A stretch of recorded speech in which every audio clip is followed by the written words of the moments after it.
Je suis Kakule Utsapu Michael, président du conseil d'administration au sein du groupe Academia et coordonnateur du projet d'agriculture durable pour la conservation et la biodiversité au niveau du champ-école du Mont-Louboui où on se retrouve maintenant.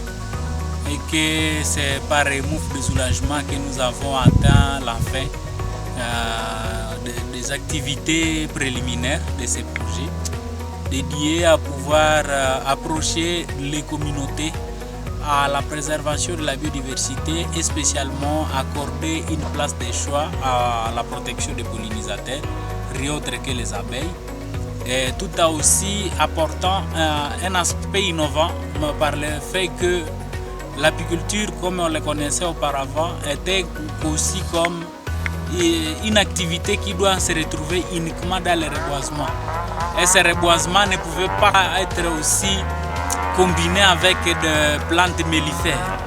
Mais avec cette approche que nous avons eu à intégrer en ces lieux, nous aimerions que bien d'autres apiculteurs de la région, comme ils sont confrontés à la carasse du miel, nous devons tous nous y impliquer pour que nous arrivions nous-mêmes d'être sur la première ligne de la plantation des plantes mellifères dans nos richiers. Ça, c'est un aspect que nous voudrions apporter comme innovation et que nous voudrions que bien d'autres communautés puissent en faire autant.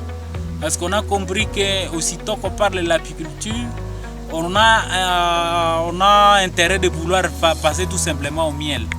Et ça, qu'on puisse passer aussi aux produits, aux sous-produits de la riche, bien d'autres que la sûre, les propolis, voire même les venins d'abeilles qui seront aussi au rendez-vous dans ces champs-écoles, afin que ça puisse booster.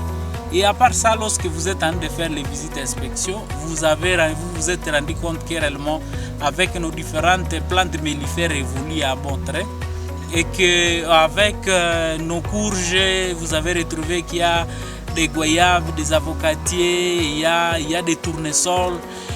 Quand ils vont commencer à produire, ça va facilement rester un millier de se déstresser. Vous n'allez plus vraiment vous songer à beaucoup d'autres difficultés que vous traversez, mais vous allez comprendre que d'ici 6 mois, nous aurons vraiment espéré un bon résultat.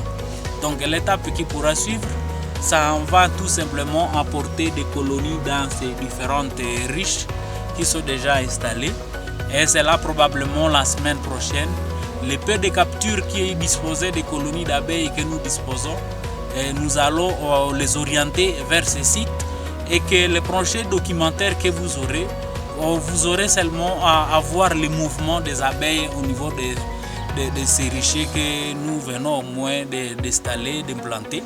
Quoique c'est un richier qui présente encore d'énormes difficultés pour pouvoir couvrir, je dirais que les besoins en termes matériels et logistiques.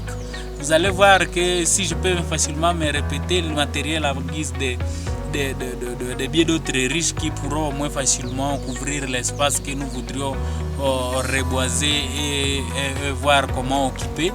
Et à ce gaulier, c'est sur le plan de la sécurisation. Il faut que nous ayons une clôture.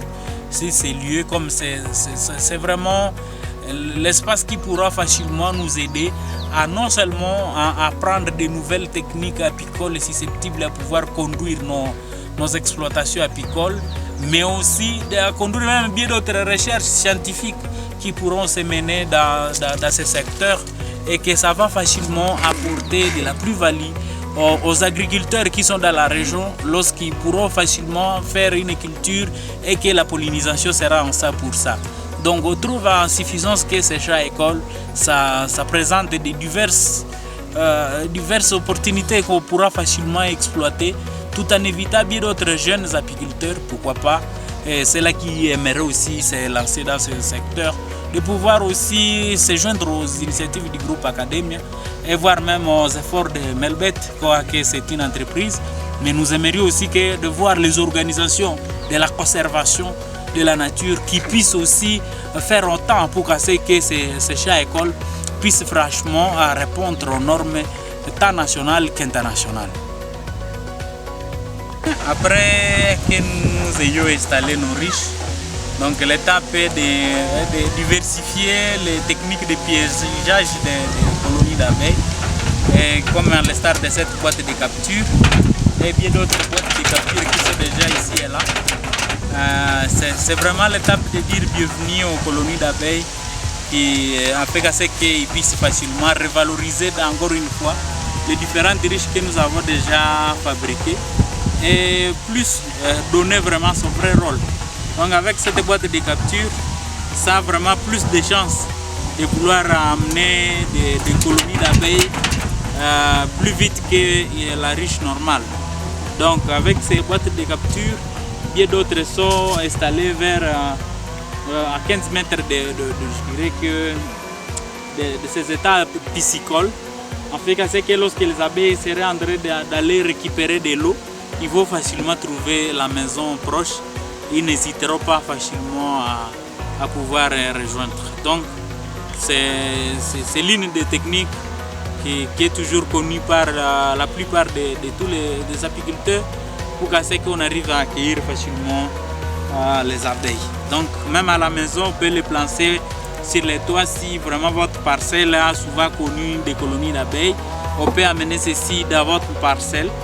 Et ça va non seulement nous aider à accueillir cette colonie, et ça va nous aider aussi à les déplacer facilement pour l'amener jusqu'au niveau de ces sites. Et voir même bien d'autres richesses qu'on peut avoir dans la région.